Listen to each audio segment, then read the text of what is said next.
Friends and enemies, welcome back to the Canadian Bitcoiners podcast. Recording today at 4 o'clock. I just got home from work not long ago. I rode my bike.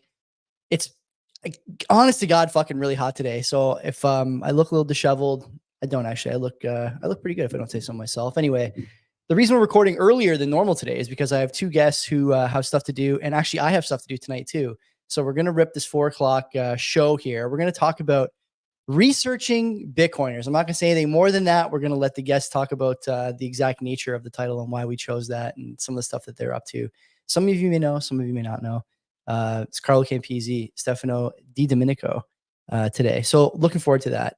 First, though, as always, the sponsors. Two great sponsors of this show. EasyDNS, the Friendly Neighborhood Registrar. We have our website there, CanadianBitcoiners.com, where we post, man, what's the most generous term? Sporadically, when we have time. I don't know. It's going to be less and less. I mean, Len's already got a kid. I got one on the way. So probably not going to be doing a lot of posting, but maybe you want to post something on your website that you haven't started yet. You can go buy your domain from Mark or transfer your domain with Mark. Set up a website there. Start doing a shop. If you want to get some BTC Pay server going, he'll help you. Lots of other virtual private server options. If you want to do Bitcoin nodes, Nostr relays, whatever, he's got your back. And of course, you can get email through him, PGP and GPG email. I bet you didn't know there was two, along with, a plethora of other things. And, we've worked with Mark now for the better part of a year and a half, almost 2 years. Couldn't ask for a better partner for the show. Couldn't ask for a better partner for the website. Go over, use our code CBP Media, or just tell him we sent you, or come to the chat Monday night and tell him you want to get a website. He's there all the time. You get 50% off your first round of buys with him, which is fantastic. Second sponsor, Bull Bitcoin. Best place for you to buy Bitcoin in Canada, though one of the guests tonight, perhaps both guests, will disagree with that. Doesn't matter. Doesn't matter what they think. These guys are doing so much stuff. They just announced today a partnership with BTC Mentor, Bitcoin Mentor, which is an outfit that I think Ben BTC Sessions started. They're going to help people bring on people and sort out self-custody with them. As you know, Bull Bitcoin non-custodial, so they don't store anything. You can use Bull Bitcoin for a number of other things too if you want to pay your bills. And I'm not just talking about like your phone bill. You can go there and pay your property tax if you want. Okay. So instead of, living on the fiat standard, you can start to move toward the Bitcoin standard. I am guilty of not doing this, but maybe you want to get deeper into the weeds, and I'm, in the weeds right now. And of course, the best part about these guys is that the team is incredibly based, man. Everyone knows Francis. We know some of the guys who are working behind the scenes with Bull as well. We've seen them at conferences. We've seen them at meetups. I know firsthand about some of the stories they've told us, and that I've seen actually like in our Monday chat, just picking up little requests for support and stuff like that. Not a lot of guys will do this, and those guys do it on the regular. It's the default setting for that team. So we're happy to be a partner with them. Go over, use our promo code. I don't remember what it is, but it's going to be in the links to the show. It's going to be in the description of the show. You get $21 when you start up an account and provide the necessary info. What else can I say? It's a great platform. We're happy to be partnered with them as well. Let's bring on the boys here. Stefano, Carlo. Well, where should we start? Good to see you both. Too bad we couldn't set this up in person, mostly because when I booked my hotel for the conference, it seems like I was the only person smart enough to not book next to that theater. And all you guys were down near that theater the whole weekend, even though all the fun stuff after the conference was like ostensibly, always going to be far away from that theater. There's nothing there unless you want like a hot dog, but I'm glad we got it done anyway. It's finally got this on the docket. What are you guys, what are you up to? How are you feeling? What's going on? Stefano, maybe introduce yourself. You're the new face. Carlo, once upon a time, was our first sponsor and regular guest. Yeah, but this is your first time, the professor. So tell us a bit about yourself. So I'm an assistant professor at the University of Toronto Scarborough. My expertise is personality and motivation. I teach courses on personality, motivation, but I also teach courses on introduction to behavioral neuroscience, forensic psychology, which is really the way I teach it. It's applying personality psychology in the forensic domain. Okay. And I've recently launched a course called Psychology and Money, and that's related to my passions, I guess, some of which we'll talk about today.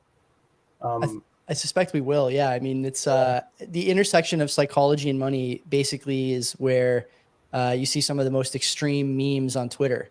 So I'm wondering, have we gone on this road yet in your research? So we're looking forward to talking about that. Carlo, what are you doing these days? You're like the head of policy. I'm looking at the email signature you got now.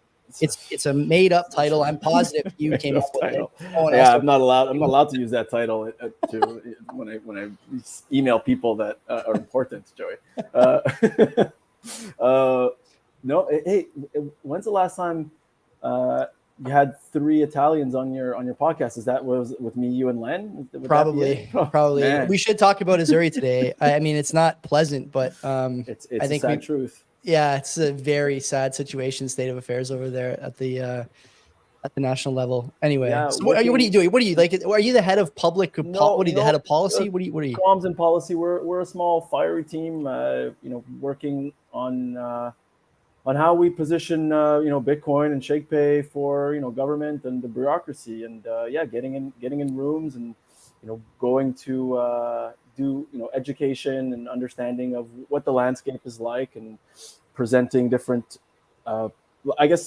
fundamentally understanding that not all crypto are created equal, how you could evaluate risk across a series of sort of like measurable vectors, so that when this is one component, just as like how government or regulators can consider Bitcoin as being less risky than other crypto assets, and if you're going to attribute a risk score within crypto, and for investors to be educated on what they're investing in, it's not like this one bucket.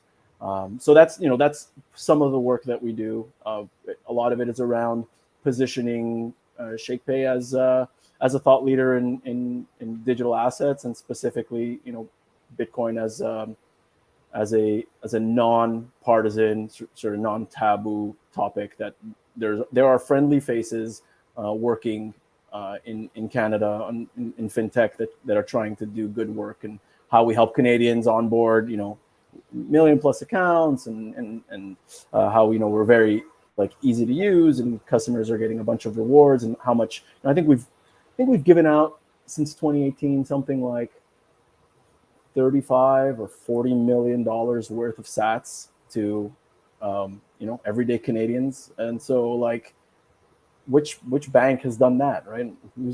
Who's helping Canadians towards more like sort of this financial freedom idea of self-sovereignty and digital property rights, and so we believe in these things, and we work on getting government and the bureaucracy to feel like it's a more friendly industry for them to start to learn about. And so that's kind of my work, is sort of very much on the outside of the product and consumer relationship.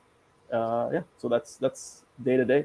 So how did you guys meet and get involved then? I mean, I never really thought to myself before 2 days ago, why is this a package deal? If these guys on the surface don't really have that much in common. You got one guy who works for ShakePay, another guy who works for a university. I mean, I don't know why we're all on the same email thread. It should just be me and Stefano and Carlo. I'll grill you about policy some other time. How did you guys get involved in this whole thing? So maybe I'll let, I was gonna say you go ahead, Steph, and I'll chime in with the truth afterwards. Well, I mean, so here's my perspective. Okay, I got into Bitcoin around mid 2020, and as you know, once you begin learning about it, you become astonished, you fall down the rabbit hole, and then you can't stop thinking about it, can't stop talking about it. And I wanted to pivot my research interests and my academic interests into Bitcoin. And I have some colleagues, and we do a lot of work together very closely. And I was trying to convince them that we should do a study, because we had some funds some research funds that needed to be spent. And after months of cajoling and guys, this is important, we should study this, they finally came around. But the challenge was how do you get a decent sample of Bitcoiners, right? It's really difficult. If you recruit a general sample from the population, from the internet, right, maybe 10%, if you're lucky, are going to be adequately familiar with Bitcoin. Mm-hmm. So you got to get a real sample, and that means so naturally I thought, okay, we'll approach some platforms, and ShakePay was one of those platforms. And I think Carlo's going to tell you that I wrote a very lengthy email, that it was miraculous that they even read the whole thing. But I was really pleased when I got Carlo's response, and then maybe I'll let Carlo take it away. Yeah, that's 100% accurate stuff. You knew I was gonna go there, so you went there.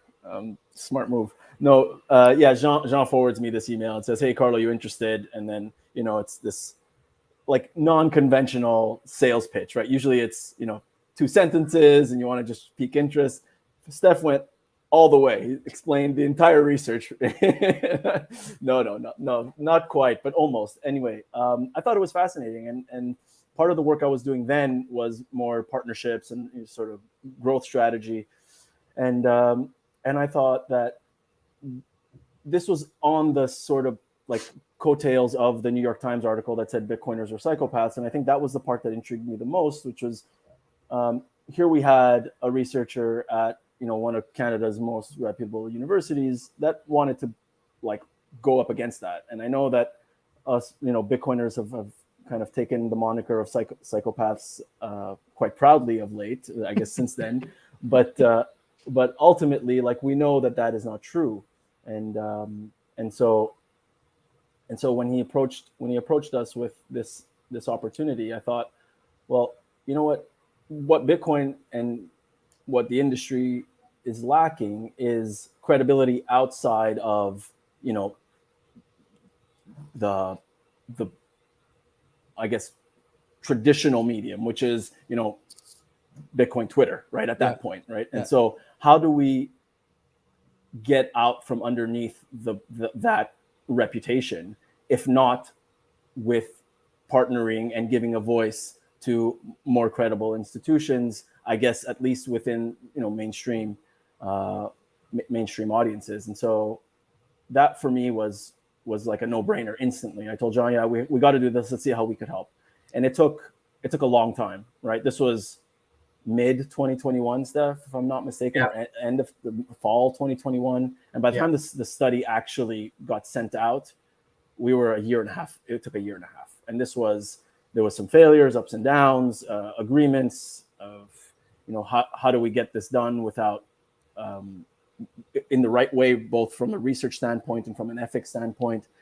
And so we can get into some of those details, but that's really what drew us in, was this sort of bigger picture mission, which is like, ShakePay is not just about, how do we get the next million customers, but how do we help Bitcoin be better understood for all Canadians.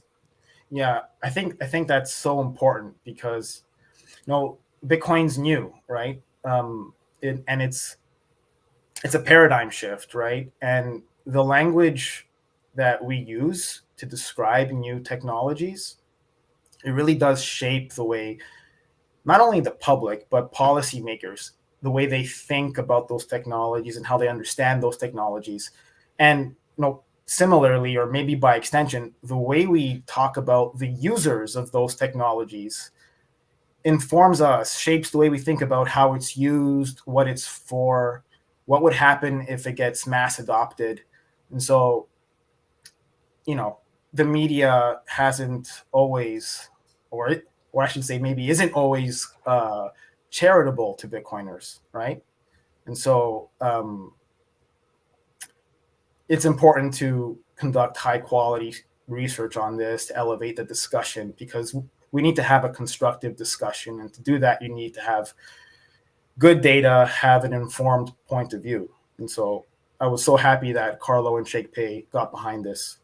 So let's talk a bit about the study. We'll get into some of the definitions here. By the way, great throwback to my university days. If there's one thing I know about filling the word count, it's that you have to give a lot of definitions. And so when I saw that we're going to be defining things today, I said, fucking right, let's go. I'll get the Molson Cold shots out, and we can throw it right back to 2005.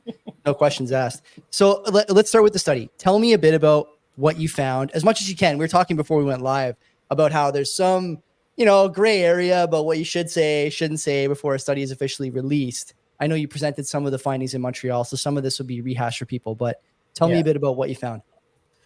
Yeah, so we did a few things. The first thing we did is we tried to examine the beliefs and attitudes that Bitcoiners have, right? And so how do we do that? We created this questionnaire, and it contained these sentences that people had to rate their agreement with, right? Sentences like, Bitcoin consumes too much electricity, right? Or sentences like, Bitcoin will usher in an era of peace and prosperity, right? And what we did was we examined how those sentences clumped together into like the main factors, the main components of what people think and feel about Bitcoin. And what we found there was that there's three dimensions. I'm gonna pull it up here because I forgot exactly how I labeled them. So first and foremost, Bitcoiners are optimistic, right? They're optimistic not only in terms of the price appreciation, like we all know, like Bitcoiners expect it to go parabolic, right? But they're optimistic about the technology for human rights. They're optimistic about it for prosperity, right? The idea that through deflationary money means prosperity for more and more people. So that's one component. The other component is nonconformity. Bitcoiners, we found, this is not a surprise to many people, right? But Bitcoiners hold views about how the economy works and how money works that are not typical, right? And views about how energy works. And so, mainstream media articles like to bash Bitcoin, although that's changing, for its energy usage. Well, Bitcoiners have a non-conforming attitude toward that. They disagree with a lot of what gets said about money and economics in the mainstream. And so, those were, and then finally, they're heterodox. So this is the idea that, Bitcoiners don't believe that inflation is captured by the CPI, that the monetary expansion is a better measure of inflation. And so there's these three components. There's heterodoxy, there's optimism, and then there's nonconformity. And that was the first thing we were able to do. And that was really important. It's probably boring from a layperson's perspective, but for us, we wanted to measure something deeper than merely like, do you own Bitcoin or not, right? How long have you held it, right? Is it worth asking, Steph? Like, if I think about those questions you asked, the three sort of pillars there, is it worth asking, when I think about the response we get from traditional media, traditional finance, and maybe more broadly, the reaction like I get in my own friend group? We joke in the chat, and there's people joking in the chat right now about how, we're not psycho, we're just extremists. If I took those three, pillars and applied them to like my views on how society worked or my views on crime and punishment, it seems to me like the likely outcome would be, we interviewed a bunch of people, and the likelihood of these people landing in jail is much higher than otherwise might be the case if they didn't hold these views about how things should work or are not working. It makes me wonder, and you can maybe go into some detail here. When you share these results with your peers, do they say, all you're describing here are people who don't get how the world works, and they're just using Bitcoin as a veil, the same way that you'd say, a criminal doesn't understand what he should and shouldn't be doing and is using X as a veil? Is that a rational kind of feedback loop in academia, or no? So I mean, it could be. I get where you're going, but usually the first thing you want to do when you isolate components like this, right, is you want to see how they correlate with other psychological variables. And that's what we had in our study, right? So we measured personality traits. We measured people's goals. And there's different types of goals. We measured people's financial literacy. And so when you examine the associations that these three components have with those other variables, the constellation of relationships tells a very different story. So the people who score high in these attitudes and beliefs, they tend to be more intellectually curious, right? They're more open to experience. They tend to be less neurotic. They have less neurotic. Less neurotic. Oh my God, I gotta tell my wife this. She's gonna be in disbelief. Oh my goodness. Carlo's laughing. He's probably in the same boat. Well, I'm just laughing at the thought of your wife being like, well, this totally delegitimizes the study altogether. It's like nothing tracks from my empirical knowledge. Sorry, Steph, continue. Yeah, so they're less neurotic, which means that, like, although Bitcoin's price might be volatile in the short term, right? Their emotions are not, right? Which probably helps explain why Bitcoin hodlers are able to hodl, right? Because they're not as affected by crazy price movements. Their goals, the types of goals that we found to be associated with these beliefs, they're goals that emphasize what most people would say are really good things in life. So there's two classes of goals. There's intrinsic goals and what we call extrinsic goals.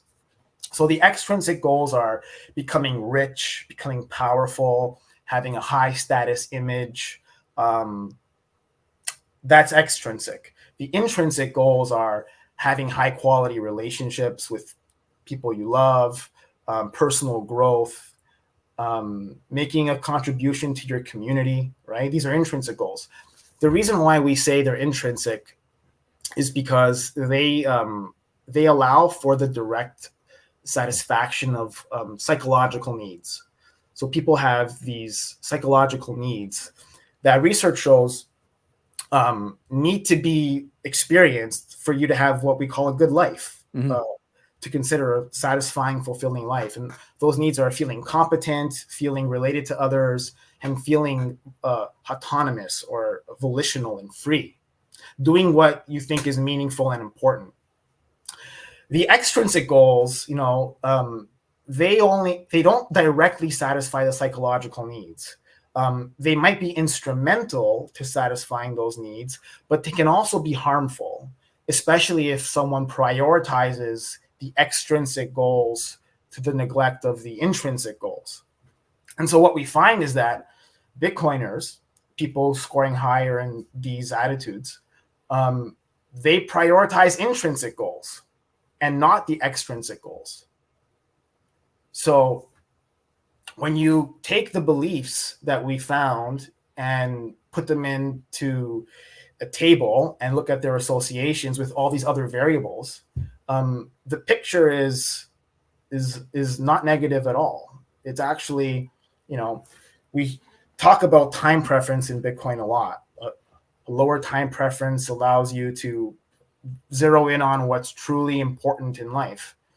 And, well, I don't want to go into too much detail here because that's for the publication, but yeah, I mean, it looks like a lower time preference, adopting a Bitcoin standard and having a lower time preference really does conduce people toward these more fulfilling types of aspirations. And that's not negative, that's positive. So we get a good question in the chat here from Mike. How does your study of Bitcoiners compare to the mean? I assume he means like the sort of mean person in society. Yeah. That's a great question. I mean, I think we all kind of have our own experiences. If you're the Bitcoiner in your friend group, I don't know what the mean is like for you guys, but it's definitely a little further from me than I thought with people that I'm otherwise very tightly aligned with. Talk to me about that. Where did you come down on that? Do you know where you came down on that? Yeah. So I'll talk about this with respect to financial literacy, because that's what I spoke about at the conference. Yeah. So the good thing about financial literacy assessments is that they're used all over the world, right? And there's a quasi-standard set of questions that get asked, and they're asked in nationally representative samples.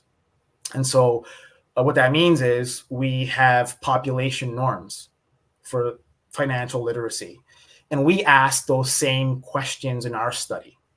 And so we could compare Bitcoiners to the general population. And long story short, Bitcoiners score a lot higher on financial literacy than the general population.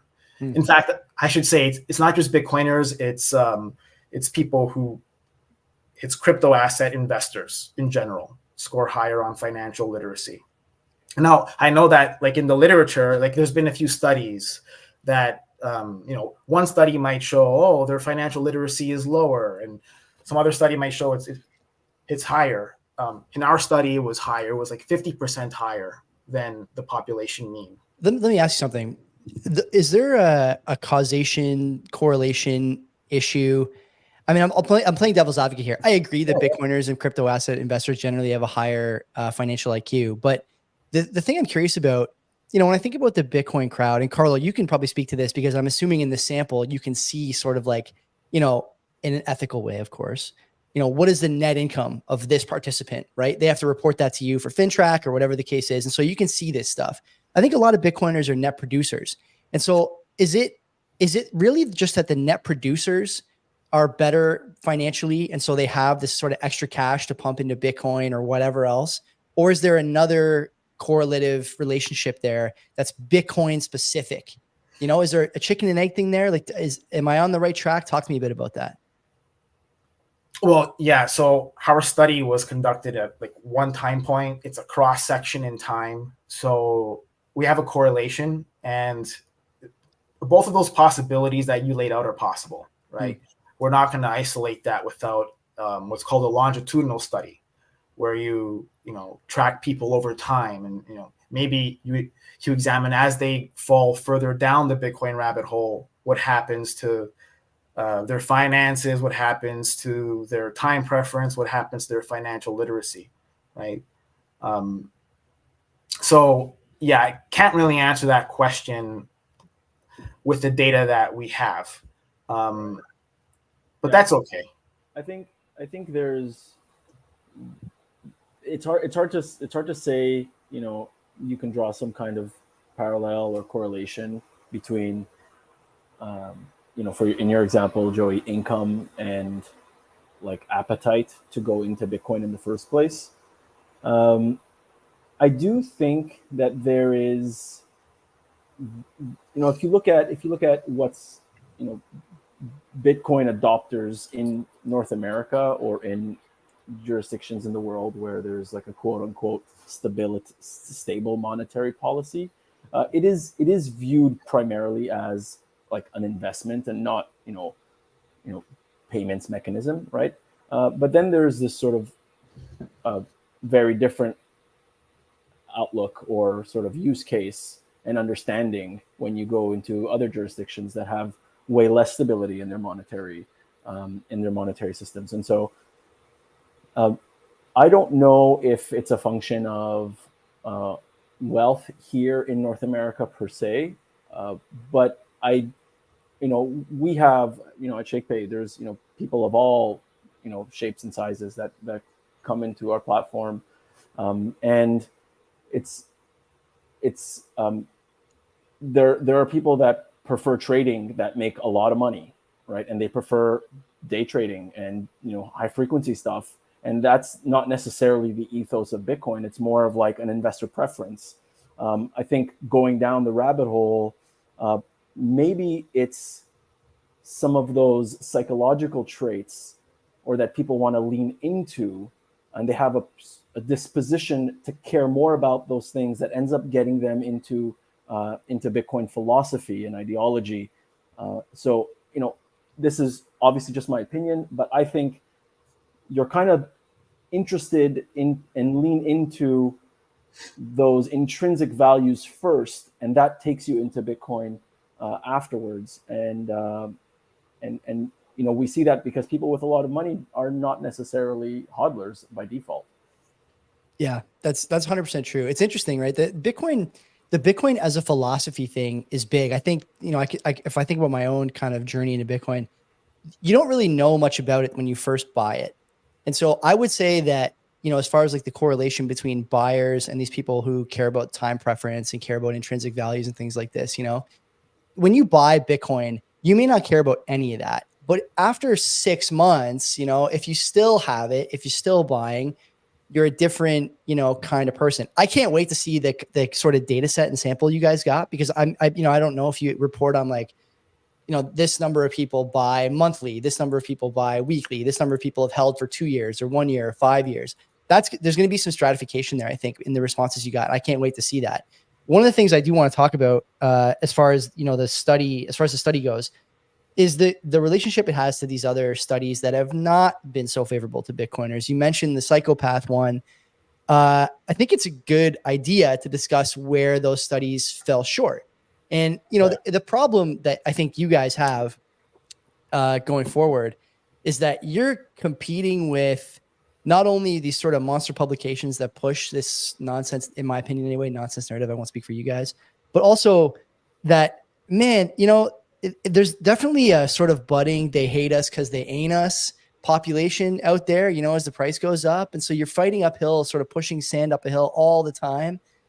Where do you think you can, enlighten some people about some of the stuff that was said in the past that maybe wasn't accurate, why it wasn't accurate, and how do you get your, your study out into the world in a more prominent way than they were able to? Yeah. Well, so I guess I should say two things. There's a small literature looking at crypto asset investors. And more than half of that literature is not useful for understanding Bitcoiners. And the reason is, it's just plainly not. The reason is those studies treat crypto assets as one homogeneous, singular asset class. It's all the same thing. In fact, that publication, Bitcoiners Are Psychopaths, right? Like they never measured anything specific about Bitcoin. Like nothing. Like if you actually look at what they measured people's intentions to buy crypto assets, and there's a big difference between Bitcoin and an NFT, between Bitcoin and a stable coin, between Bitcoin and like Solana, right?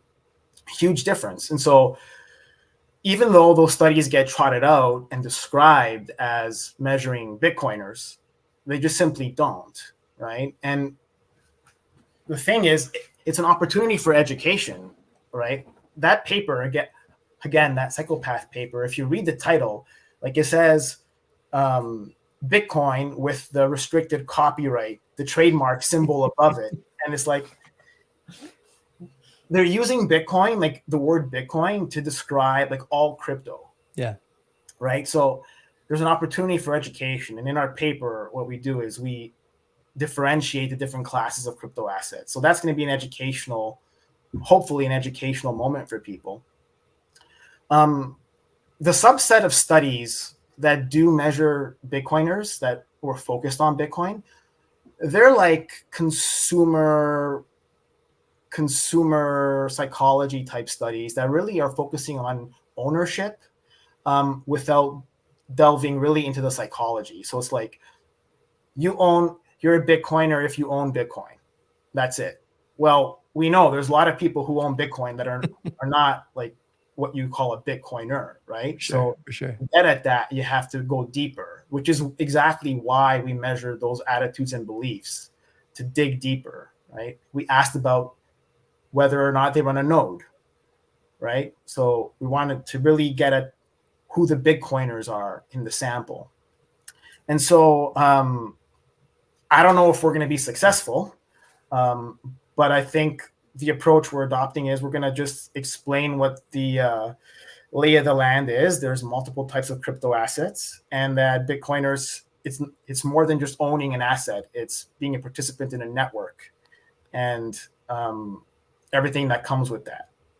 And I'll add from a policy standpoint, because I got to it. I have to fulfill my duty. Your quota? Your quota here. Publicly, I have to talk about policy stuff in Bitcoin 7 times a month. So sorry, guys, I didn't do any this month. I want to get over with for July.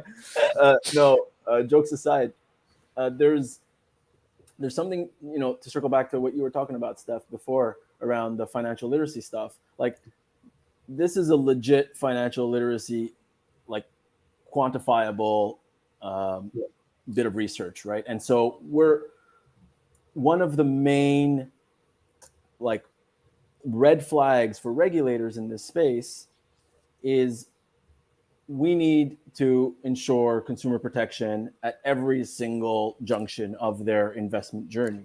And this is from traditional assets all the way, through until penny stocks and crypto, digital assets, and whatever. So when the idea that this is, the average Canadian is YOLOing their life savings into something that's incredibly risky and that they know nothing about, and that they're not,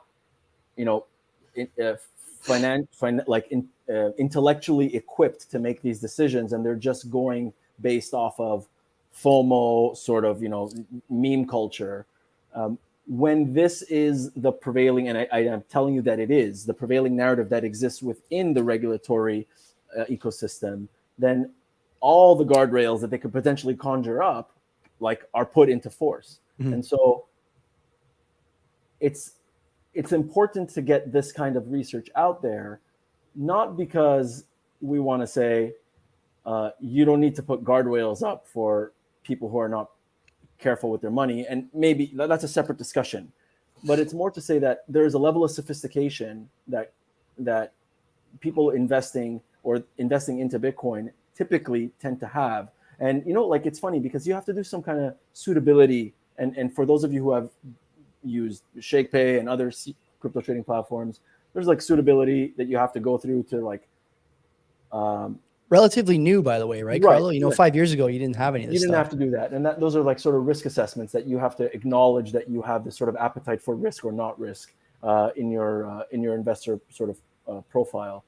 And these suitability, they don't accredited investors don't go through the same suitability exams when they're about to join a platform to trade for $10 million, because the assumption is that these people know more than you and I, right, the three of us, and so they're more adequately prepared to absorb downside risk and are more informed to be able to make better bets.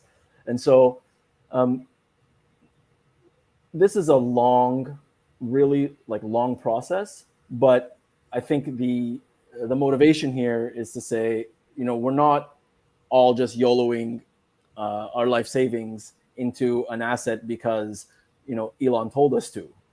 It's quite, in fact, the opposite, and this, in a quantifiable way, as much as possible, based on this research and hopefully others to come, is going to help sort of identify that, and maybe we start to get a little bit more favorable sort of regulatory environment for the asset. What is the pathway to a more favorable regulatory environment? I know you outlined some of it there. The counterpoint to that, I've been critical of the Bitcoin Coalition Canada, whatever, on this show. I don't know a lot about what you guys are doing at ShakePay, but I assume you're, potentially, in the same crosshairs, let's say, that I've put them from time to time. I just don't have a lot of faith that governments will engage on equal footing and, will be square dealers.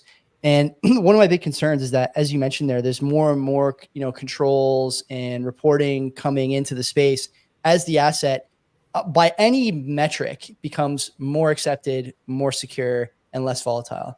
And so my concern is that there's not really a willingness to engage on equal footing with whether it be academia or sort of private company policy groups. Where do you guys come down on that? Do you think is there another pathway? I don't know really what goes into, for example, other psychology studies that end up influencing public policy. If you guys could give me some color there, I would appreciate it, because I really don't know. It's a tough question, Joey. And I'll say this, if you wanted to put, and I've said this before, right? If you wanted to put gold under your mattress and then you lost it, it's in your right to hold gold in your house. But if you lost it, it's not gold that's dangerous. It's you that's a bad custodian of the gold, right? Yeah.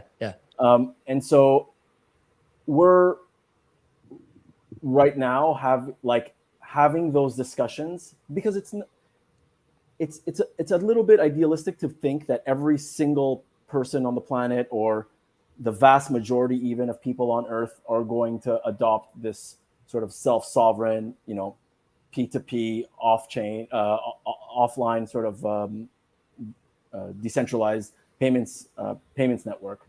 And so I think the idea here is to get to a place where our governments realize that it's important for Canadians, in our case, to have choice. And if you want to put that gold under your mattress, know what the risks are and go ahead and pull the trigger. And it started off as an adversarial relationship between Bitcoiners and the institutions, right? And the man, so to speak.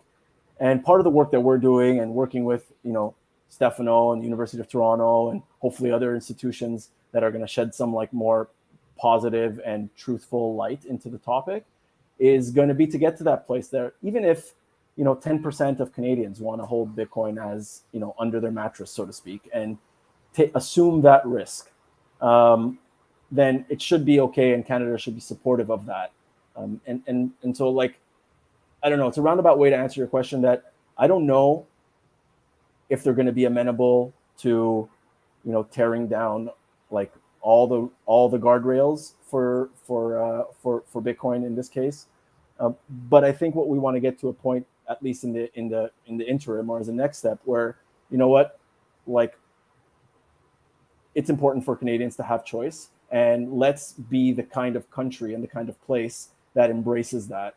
And so putting a face to it and having support from institutions and academia, for us at least at ShakePay, is a path to that. Is it gonna hit? We'll see. Steph. Yeah, I'm also going to indirectly try to answer your question.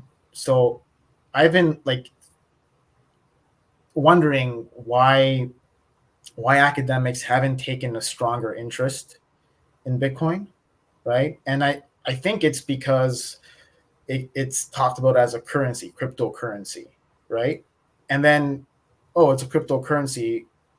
They look around and no one's really using it as a currency, right? And so they miss the whole store value part, and they don't see how it can help Canadians protect their purchasing power into the future.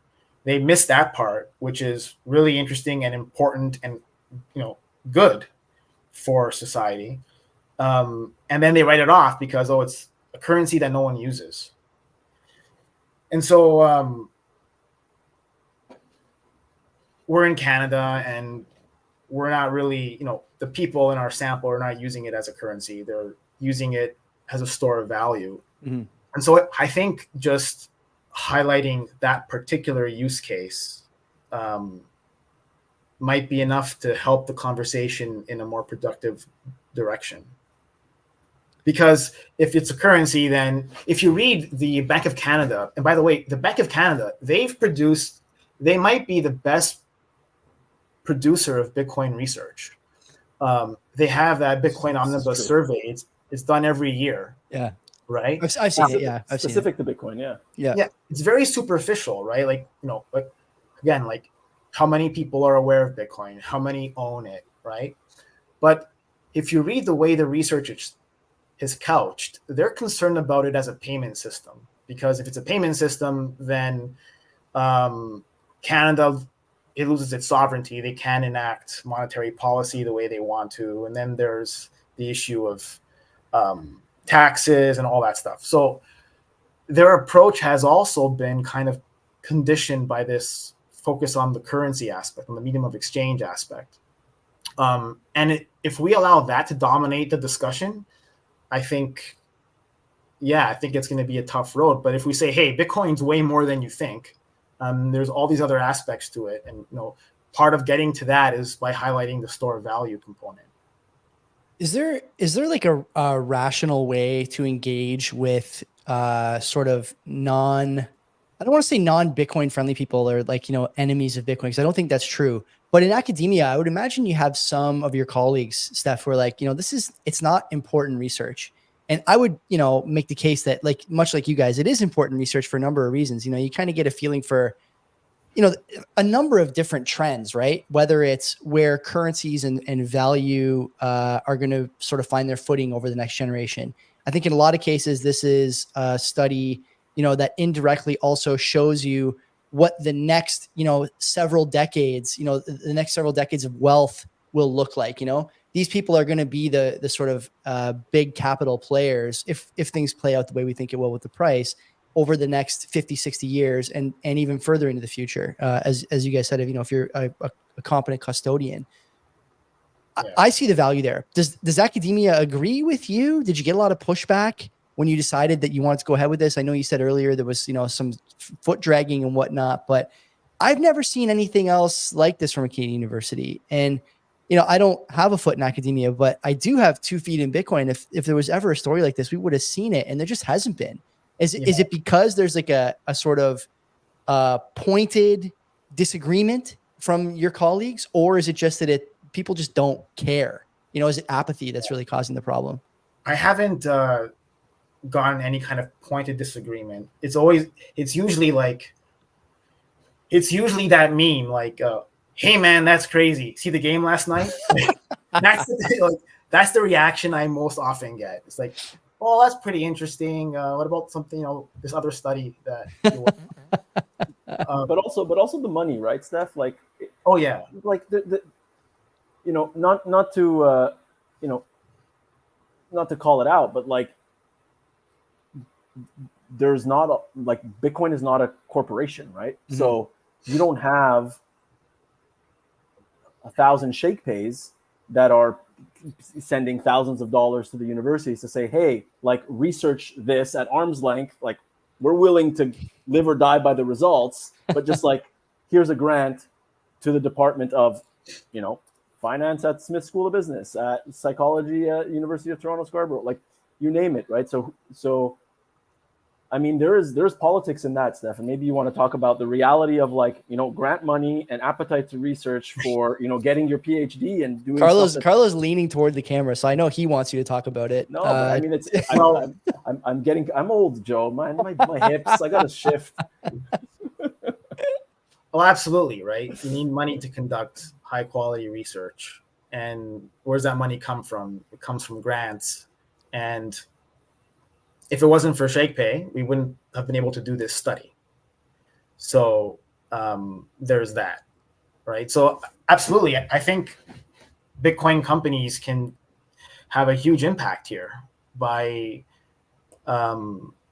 advertising grants. Like, we're going to fund the 3 best research projects this year. Apply, and we'll help you conduct the next best study on Bitcoin. I think that would be so helpful. And yeah, Bitcoin is not a corporation. It's decentralized money. So that support's not there. And unfortunately, it's hard to move the needle without that kind of support. So what studies do you want to see done? Is that a taboo question? Like, I don't want to have you reveal things you're thinking about doing in the future, but there's clearly an appetite here from the Bitcoin crowd to see studies like this, right? Like, whether I want to trash it or celebrate it, every podcast talked about that psychopath story. I know people are going to talk about this study when it comes out. What other studies should we be thinking about doing? Like, what can I tell Francis to give, $50,000 to sponsor, for or whatever the cost is, as far as like the next study that's going to move the needle, as you said, I think, for Bitcoin, for policy, for all that stuff. Where do you want to see the research money going? Yeah, well, so a few directions, right? So, like, now that we have a set of results with this study, we can follow up, like, measure people across time, as I was describing earlier. It'd be really interesting to see how Bitcoin changes people. We often say you don't change Bitcoin, but Bitcoin changes you. Well, let's measure that. Let's see if it's true. If it's true, it should be measurable. So yeah, I would love to conduct a study examining how time preference changes with Bitcoin adoption, and then how that results in positivity in other domains of life, not directly related to Bitcoin. So that's one direction. I was glad to see Cornell get that grant to research circular economies. Mm-hmm. That was pretty cool. And I think that's the direction for the developing world. But in, back to North America, we've learned something about what Bitcoiners are like. It would be really interesting to delve into why some people reject Bitcoin. Like, what's the factor there, right? The saltiness index. No, it is the saltiness index. Honestly, that's exactly what it is. I think. I mean, there's probably a technical academic term for that, but no, for sure that is Harvard approved jargon, Joe. Yeah, it might be the saltiness index. It might be, right? But like, it might just be fear. Like, it's new. I can't make sense of it. I don't have the time to look into it. That's a big one. But there's like psychological measures that we can use to like be really exacting about that. And I think that's really important. I think it's important for financial advisors, because like at some point, like a financial advisor is going to say to his or her client, we should have some exposure here. And their client's going to be like, no. And it'll be helpful to have some clue about how to have that conversation in a way that's empirically informed. What's the concern? What's the anxiety? Right. So, and I think financial literacy is a big one, because that can get you right. It's almost like teach a person to fish analogy.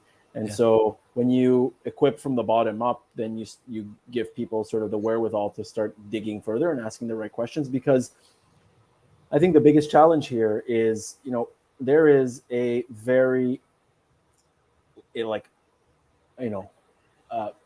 ingrained or cemented relationship that people have with money, and this is calcified now. And Bitcoin, like going down sort of the proverbial rabbit hole, forces you to decouple from that like understanding and that relationship and start to ask it and ask questions in a different way. And you're going to come out, on the other side with a whole new sort of perspective, and not just about money, but what money represents for you in multiple different facets of your life. So where does academia land in its responsibility and in its role? What is the role that it has to play in terms of getting people to start asking the questions around what money is and their relationship to it in their life, for themselves and the people that they love? So there's not a lot of research and a lot of course material out there, Steph, and that's like the Money Migo program and the Psychology of Money course. Like, these are the types of things that ShakePay wants to back, and like, because if you can get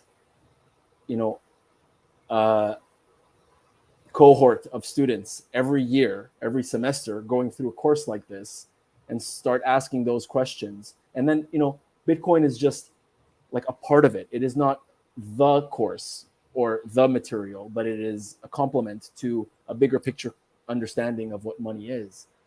Then you start to create, slowly, I guess, a generation of people that are not, what is the pillar there? They're not, they're more what's the word? Controversial or heterodox. No, heterodox. Yeah. So yeah, that would be my take on what research or where funding should go towards in academia for us to get a little bit closer to a more amenable sort of attitude towards Bitcoin. Yeah.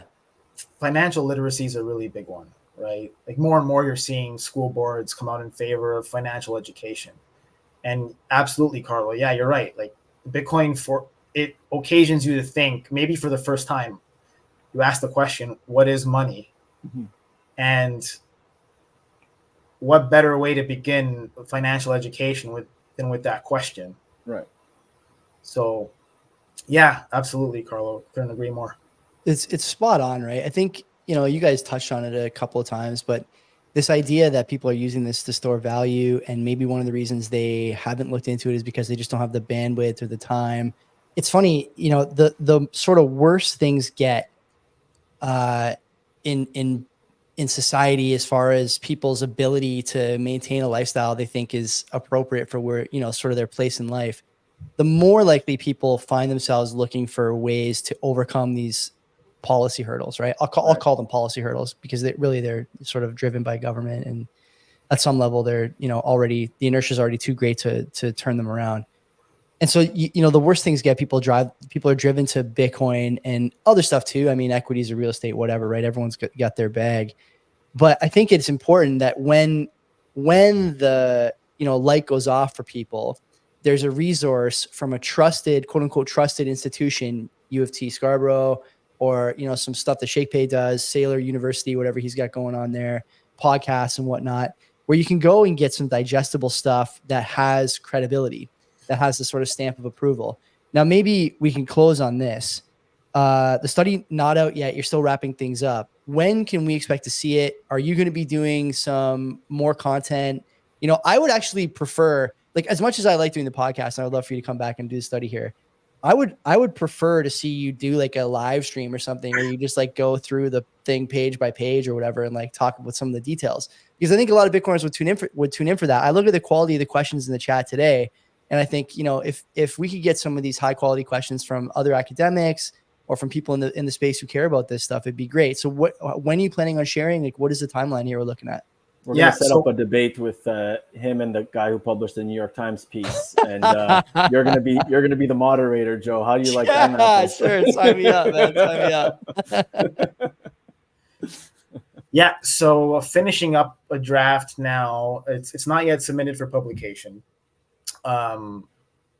It'll take several months to get published, and that depends on the journal that we pick to submit it to. And we're still figuring that out. Trying to find the right outlet.